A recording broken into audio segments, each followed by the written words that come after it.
दिल्ली के मुंडका इलाके में एक इमारत में आग लगने से अब तक 27 लोगों की मौत हो चुकी है, जबकि 12 लोग घायल हैं। इस वक्त मैं आपको टॉप एंगल से दिखाता हूं कि आखिर ये हादसा कैसे हुआ और अभी क्या कुछ चल रहा है। सबसे पहले मैं आपको दिखाता हूं कि दूसरी मंजिल पर आज सुबह से एक बार फिर से फायर डिपार्टमेंट के लोग और एनडीआरएफ की टीम सर्च ऑपरेशन कर रही है ताकि ये पता चल सके कि अंदर कोई फंसा तो नहीं है, कोई शव तो नहीं पड़ा हुआ है। हालांकि जानकारी ये मिली है कि अंदर कुछ बॉडी पार्ट्स बरामद हुए हैं, तो सर्च ऑपरेशन जारी है। ये जो पूरी इमारत है ये 3 मंजिला है। तीनों मंजिल पर एक कंपनी चल रही थी जिसमें सीसीटीवी कैमरे और इलेक्ट्रिक वायर बनाने का काम था, जबकि इमारत की टॉप फ्लोर पर यानी कि जहां पर छत है वहां पर एक फ्लैट है और उस फ्लैट में इस इमारत का मालिक मनीष लांगड़ा रह रहा था। उसने पूरी इमारत वरुण गोयल और उनके भाई हरीश गोयल को किराए पर दे रखी थी और वो लोग एक कंपनी चला रहे थे। जो पूरा हादसा हुआ वो इस तरह से हुआ कि कल शाम को 4:30 बजे पहली मंजिल पर धुआं निकलना शुरू हुआ और अंदर चूंकि लोग काम कर रहे थे, दूसरी मंजिल पर जो कर्मचारी थे वो अधिकतर कर्मचारी वहीं पर इकट्ठा थे क्योंकि वहां पर मोटिवेशनल स्पीच चल रही थी और वहां पर अधिकतर कर्मचारी वहीं पर थे। इसके बाद लोगों ने शोर मचाना शुरू किया। चूंकि इस इमारत में निकलने का जो रास्ता है वो सामने गली में पीला गेट है, केवल वही रास्ता है। बाकी जो ये सामने सड़क है यानी कि जो इमारत का फ्रंट है यहाँ से कोई निकलने का रास्ता नहीं था, तो लोग निकल नहीं पाए। लोगों ने शोर मचाना शुरू किया। इसके बाद जो स्थानीय लोग हैं वो इकट्ठा हुए, पुलिस को कॉल किया गया। करीब 4:45 बजे पुलिस पहुंच गई और फायर डिपार्टमेंट की गाड़ियां करीब 10 यहां पर पहुंची।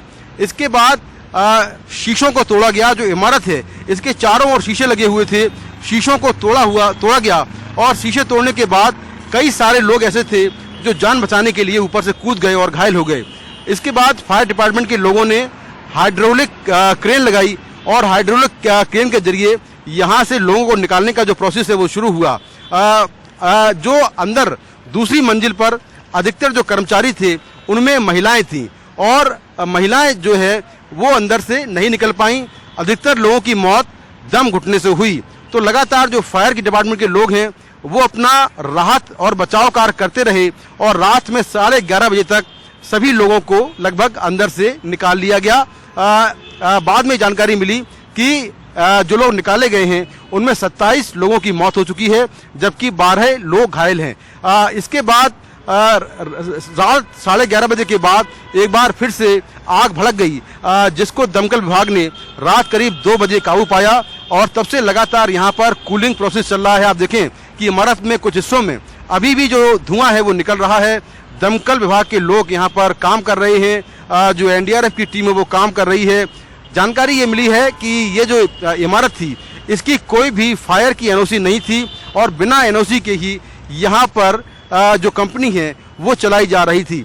आग लगने की वजह क्या है ये अब तक साफ नहीं है, लेकिन शुरुआती जांच में ऐसा लगता है कि आग शायद शॉर्ट सर्किट से लगी और चूंकि अंदर प्लास्टिक का सामान बहुत ज़्यादा था इसीलिए आग तेजी से फैली और पूरी इमारत को अपनी चपेट में ले लिया। अभी तक की जानकारी के मुताबिक इस कंपनी के जो मालिक हैं हरीश गोयल और वरुण गोयल, दोनों को दिल्ली पुलिस ने गिरफ्तार कर लिया है, जबकि इमारत का मालिक मनीष लांगड़ा अब तक फरार है। आप देखें ये जो पूरा इलाका है काफ़ी कंजेस्टेड है।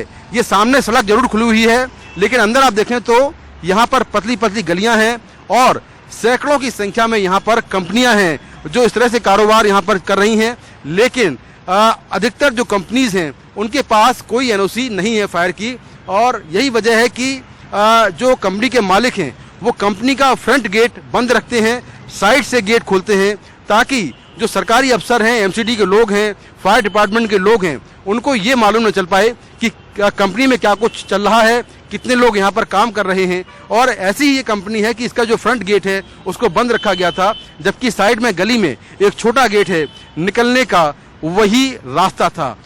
दूसरी बड़ी बात है कि यहाँ पर आग बुझाने के जो उपाय होते हैं, जो फायर इक्विपमेंट होते हैं, वो इस कंपनी के अंदर नहीं थे, इसीलिए अंदर के लोग जो है वो फंस गए और आग तेजी से फैली और आग पर काबू नहीं पाया जा सका।